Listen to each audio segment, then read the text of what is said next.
Hello everyone, good morning. कैसे हैं आप सब लोग? जी हाँ, मैं हूं आपकी अपनी दोस्त राजविंदर कौर और आज का वीडियो लेसन मैं आपके लिए लेकर आई हूं for the very first time white board पर। देखिए तो जरा मैंने बोर्ड पे क्या लिखा है, इंग्लिश फॉर बिगिनर्स। जी हाँ, आज हम बहुत ही बेसिक लेवल से इंग्लिश स्टार्ट करेंगे कि हम बेसिक लेवल से लेके एडवांस लेवल तक इंग्लिश कैसे सीख सकते हैं। वो फर्स्ट स्टेप जो एक छोटे से छोटा बच्चा जब स्कूल में जाता है तो वो फर्स्ट स्टेप क्या होता है जो टीचर उसको क्लास में पढ़ाता है। तो ABC से लेकर ही हम इस लेसन को शुरू करें। अगर आपने अब तक मेरा YouTube चैनल सब्सक्राइब नहीं किया है तो उसको सब्सक्राइब कर लें और जो साथ में बेल आइकन बनी है उस पर रिंग कर दें ऑल पे, ताकि मेरी सारी वीडियोस के नोटिफिकेशन आपको मिलते रहें। इस वीडियो लेसन में मैं आपको बिल्कुल स्क्रैच से समझाऊंगी कि ABC क्या होती है, लेटर्स क्या होते हैं, वर्ड्स क्या होते हैं, सेंटेंस क्या होता है, वॉवल्स क्या होते हैं और जो बाकी के बचे लेटर्स हैं उनको क्या कहते हैं, कितने लेटर्स होते हैं, अब एक सेंटेंस कैसे बनता है, एक वर्ड कैसे बनता है और स्पीच क्या होती है। और भी बहुत कुछ इस लेसन में मैं आपको बताऊंगी। वीडियो के एंड तक बने रहें और वीडियो के एंड में मैं आपको पूछूंगी कुछ क्वेश्चंस जिनसे आप खुद को इवेल्युएट कर सकते हैं कि आपको मेरा वीडियो लेसन कितना समझ आया। तो ये वीडियो लेसन बच्चों के लिए, बड़ों के लिए, सबके लिए है जो मुझसे इंग्लिश सीखना चाहते हैं। Let's get started. English English English English for beginners. चलिए शुरुआत से शुरू करते हैं इंग्लिश सीखना, क्योंकि English is a very important language. क्योंकि इंटरनेशनल लैंग्वेज है भाई, तो सीखनी तो पड़ेगी ही। ऑफिस में चले जाओ, स्कूल में चले जाओ, रिसेप्शन पे चले जाओ, रेस्टोरेंट में चले जाओ, होटल में चले जाओ, कहीं पर भी चले जाओ, इंग्लिश तो बोलनी ही पड़ती है। अगर कम से कम बोलनी नहीं पड़ती तो समझनी तो पड़ती ही है। अगर आपको इंग्लिश नहीं आती, sometimes you feel embarrassed also, right? तो चलिए शुरू करते हैं स्क्रैच। सबसे पहले बात करते हैं अल्फाबेट्स की। जी हाँ, इंग्लिश में हमारे पास 26 लेटर्स होते हैं। 26 लेटर्स ABCDEFG से लेके Z तक हमारे पास इंग्लिश में 26 लेटर्स हैं, राइट? तो ये जो 26 लेटर्स होते हैं इनमें से 5 वॉवल्स हैं जो कि बहुत ही इंपॉर्टेंट है इंग्लिश ग्रामर में, राइट? तो वॉवल्स जिनको हिंदी में हम कहते हैं स्वर, स्वर और व्यंजन, ये क्या होते हैं मैं आपको एक थोड़ा सा छोटा सा ओवरव्यू दे देती हूँ, मोटा मोटा सा समझा देती हूँ। जो स्वर होते हैं हिंदी में उनका मतलब क्या होता है, मात्राएं। जैसे क को आ की मात्रा का, म को आ की मात्रा मा, राइट? अ को आ की मात्रा आ, र को आ की मात्रा रा, र को ई की मात्रा री, क को उ की मात्रा कु। स्वर हिंदी में मात्राओं का काम करते हैं। तो ये जो 5 वॉवल्स हैं, 5 कौन कौन से 5 वॉवल्स हैं याद रखिए, A E I O U। मेरे साथ बोलिए, AEIOU। अब वॉवल्स क्या होते हैं, इनका इंग्लिश लैंग्वेज में क्या रोल प्ले है, इसके लिए मैं अलग से आपके लिए वीडियो बनाऊंगी और आपको बताऊंगी कि ये वॉवल्स जो हैं ये इंग्लिश लैंग्वेज में इंपॉर्टेंट क्यों हैं। 26 लेटर्स में से 5 को माइनस कर दो तो कितने बचे, 21।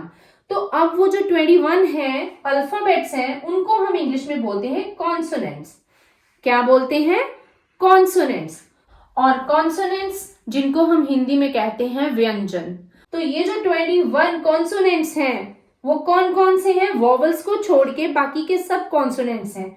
जैसे कि BCDE, सॉरी ई नहीं है, ई तो वॉवल है, right? BCDFGHJKLMNPQRSTVWXY and Z। 21 + 5 26 letters complete हो गए हमारे पास। तो अब ये तो रही बात लेटर्स की। 26 लेटर्स को हमने वॉवल्स और कॉन्सोनेंट्स में डिवाइड कर दिया।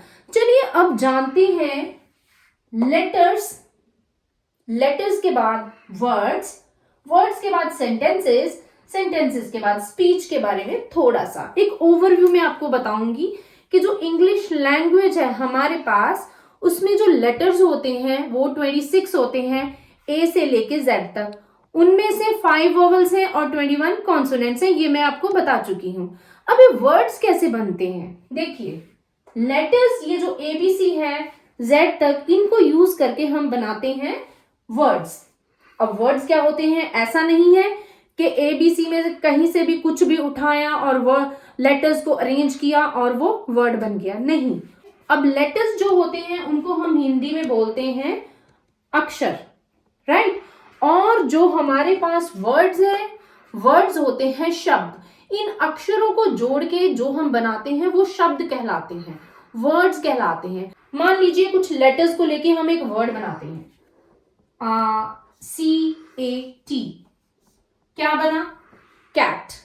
तो कैट एक वर्ड है जिसका एक मीनिंग है, CAT, कैट मतलब बिल्ली। अगर मैं इसको ऐसे लिख दूं ATC, तो क्या ये कुछ बना, नो, इसका कोई मीनिंग नहीं है। This is just a group of letters, मतलब ये लेटर्स तो हैं एक साथ कर दिए, लेकिन इसका कोई मीनिंग नहीं है, तो ये कोई वर्ड नहीं हुआ, राइट। तो वर्ड तो ये है। तो मीनिंगफुल वर्ड तभी बनता है जब हम लेटर्स को सही ढंग से अरेंज करते हैं। लेटर्स, वर्ड्स, और अब है sentences. What is a sentence? Sentence क्या होता है, हिंदी में हम सेंटेंस को बोलते हैं वाक्य। तो वाक्य कैसे बनता है? अब देखिए वर्ड्स जो होते हैं, हमारे पास एक मीनिंगफुल वर्ड्स आ गए, राइट।